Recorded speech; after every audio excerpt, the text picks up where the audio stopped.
In this video, we're going to talk about vertical scaling, horizontal scaling, diagonal scaling, and how to apply these concepts using AWS Cloud. So let's get into it.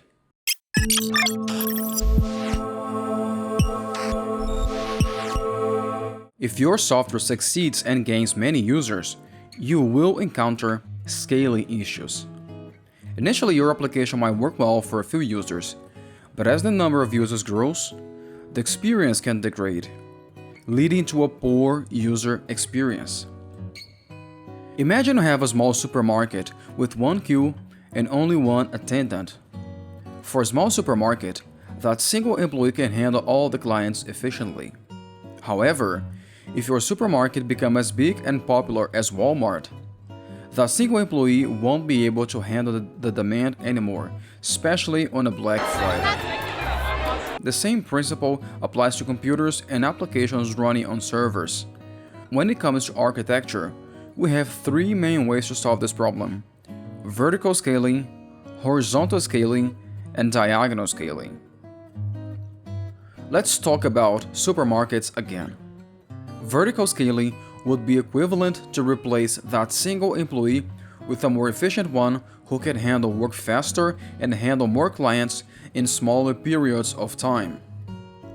In software architecture, this means upgrading your server to a more powerful one with more RAM, CPU, or both, or another computing resource you need. Essentially, you are enhancing the capabilities of your existing server, making it, bigger. For vertical scaling, when you increase the capabilities of the machine, this is also called scale up. And when you reduce the capabilities of the machine, this is also called scale down.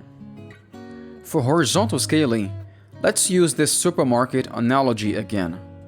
Instead of replacing the single employee, in this case, we would hire more employees to handle the increased demand, and have all of them handle the clients in parallel, which is kind of like we see on regular supermarkets.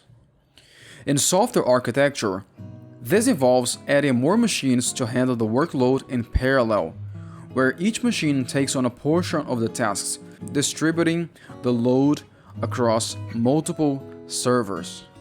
For horizontal scaling, when you reduce the number of machines, this is also called scale in. And when you increase the number of machines, this is also called scale out. Key components. For having this to work properly, it's commonly required to have another piece of software to manage the data and decide which machine will receive each task, like a load balancer and a processing queue. A load balancer is a software that balances incoming requests and directs them to the appropriate machine. This one is commonly used for synchronous tasks, like web servers directly accessed by front-end apps. Processing queue. A system where messages are queued and multiple machines listen to the queue. The first available machine picks up and processes the next message.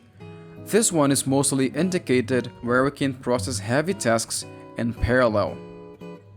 If you are interested in seeing these two in action using Nest.js, I'm going to attach another video that I've made about web backend apps and worker backend apps for you to take a look and see them in action.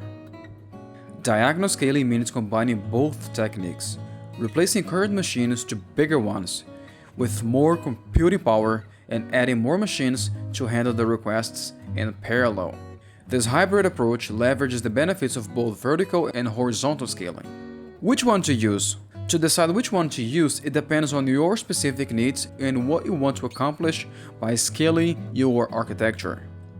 Depending on your specific problem, you might have to use both techniques, which is, at the end of the day, diagonal scaling.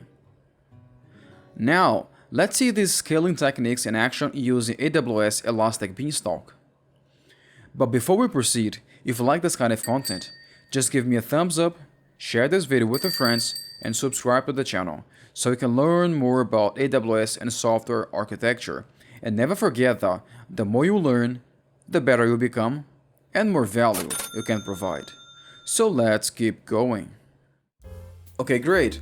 So here we are on the AWS ElasticBeanstalk console with our two environments.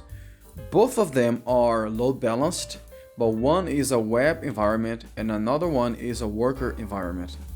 So the web environment uses a load balancer and the worker environment uses a SQS queue. So this is the web environment. So we can click here and see the sample application deployed.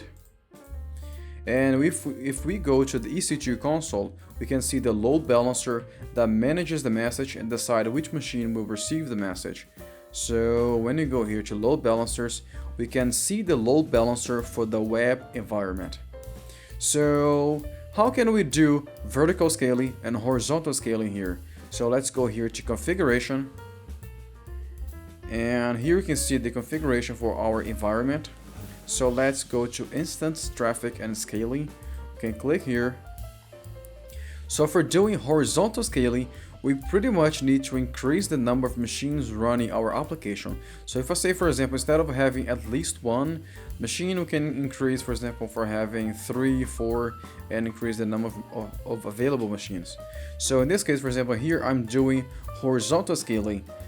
And for vertical scaling, it's pretty much to change the machine type the computer uses. So right now, it can use a T4G large or T4G micro.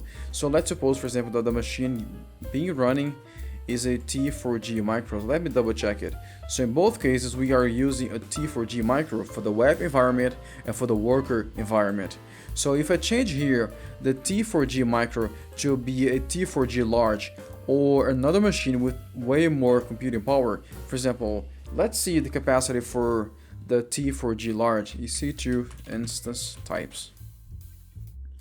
So previously we were using T4G micro, which is this one.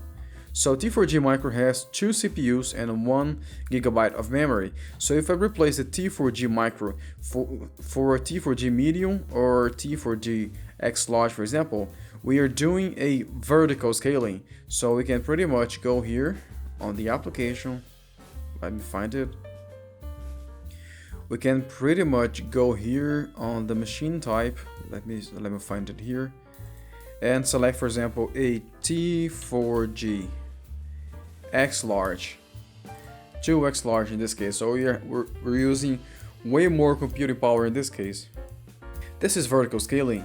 But when we do vertical scaling and horizontal scale at the same time, then we have diagonal scaling. And then we click to apply, and then the machines will be replaced to the new environment. I'm not going to do this because this is a testing environment and this is going to cost me a considerable amount of money, so I'm not going to do it. And for doing it for the worker environment, it's pretty much the same thing. So when we go here to environments again, and now we select the worker environment. So this is a Python work environment, and this is the SQS queue connected to our application. So this is our queue, our SQS queue. So the queue sends the messages to our application. So for doing horizontal scaling and vertical scaling to the worker environment, it's pretty much the same thing. We go here to configuration, and we can go to instance traffic and scaling. And then here we select how many machines we want to use in our environment and the machine type. In this case, you can use the T4G large or T4G micro, but as we can see here on the EC2 console, it's actually using T4G micro for now. If you want to guarantee that it's only going to use a bigger machine, then you remove here the T4G micro from the options. And so for worker environments, even though it says here load balanced, this doesn't actually use a load balancer. It just means that it can use multiple machines to handle the requests. In this case, it will have a queue and multiple machines. So this means load balanced for a worker environment here on AWS. And that's pretty much it. This is how we can do horizontal scaling, vertical scaling, and diagonal scaling using AWS ElasticBeanstalk. And that's pretty much it. Now you know what horizontal scaling, vertical scaling, and diagonal scaling concepts are and how to apply them using AWS ElasticBeanstalk. I hope you liked it, and I see you in the next time.